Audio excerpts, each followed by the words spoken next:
My name is Father Peter Fink, and I am on the staff of Ignatius House Jesuit Retreat Center. And tonight we'd like to continue our conversation about creation and the relation of creation to the Creator. I've always been fascinated as folks try to relate creation and the one who is the source of all that is. Scientists tend to look backwards, seeking that moment when creation started, what is often called the Big Bang. Theologians also look backward, not so much to see how creation happened, but to admire the source of creation itself. It says in Genesis, "In the beginning God created the heavens and the earth." Well, theologians wonder who this God is, and what God might have had in mind when he spoke creation into being. Now, others tend to look at the relationship in the present, how this God of creation is still at work, continually recreating all that is. Certainly, Christian faith maintains that creation not only is, but has a purpose. For us humans, we have the purpose of our own humanity. Will we accept it as our mission and task, or reject it? The task of humanity is to choose either toward or away from that purpose. And that's the spiritual journey each of us is on. A spiritual journey which engages our freedom.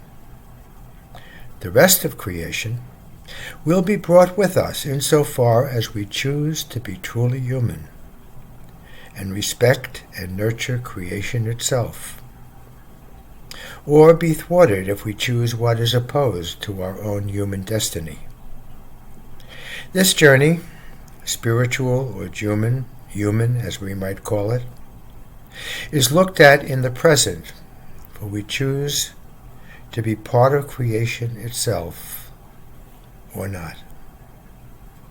Well, there is a third place and time to look at when we deal with creation, and that is the future, when the purpose of God's creation has been realized.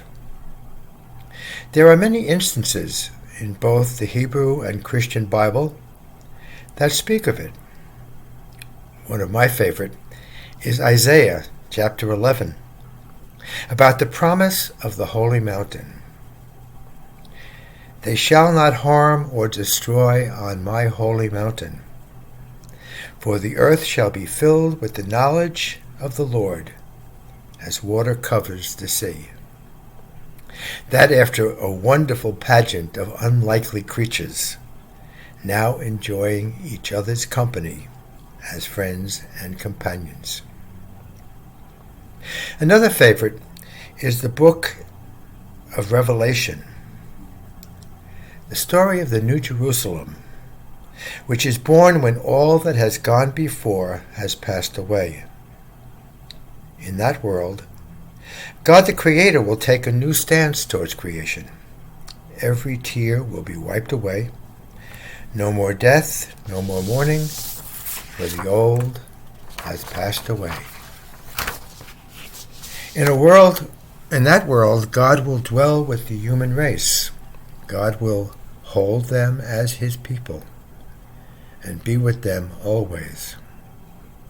I sometimes have difficulty with the promise of the New Jerusalem. It seems to suggest that a new world would be born to replace the world that is.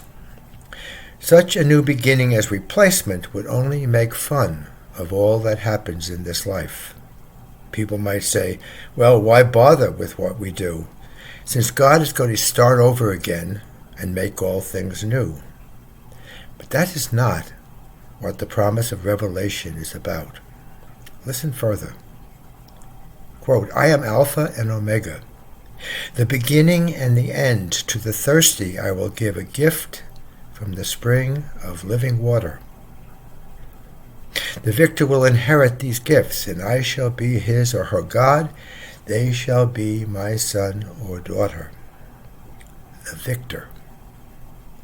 It implies that everything that happens in this world determines just how victorious or not we will be. The movement from this world to the next is not replacement, but transformation. Bible scholars tell us that the ascension of Jesus had little to do with physical movement and more to do with transformation or exaltation. And Paul tells it very well. Quote, Christ the first fruits, then at his coming those who belong to Christ. Then comes the end when he hands over the kingdom of God to his Father. All that happens in this life will be transformed as we enter the New Jerusalem. That's our hope, and why our own ethical and moral journey is essential to the New Jerusalem to follow. Well, Pope Francis ended his own theological reflection on the end days in Laudato Si with these words. The New Testament does not tell only of the earthly Jesus and his tangible and loving relationship with the world. It also shows him risen and glorious, present throughout all creation by his universal lordship. This leads us to direct our gaze to the end time, when the Son will deliver all things to the Father, so that God may be everything to everyone. Thus, creatures of this world no longer appear to us merely a natural guise, because the risen one is mysteriously holding them to himself and directing them towards fullness as their end. The very flowers of the field and the birds which his human eyes contemplated and admired are now imbued with his radiant presence.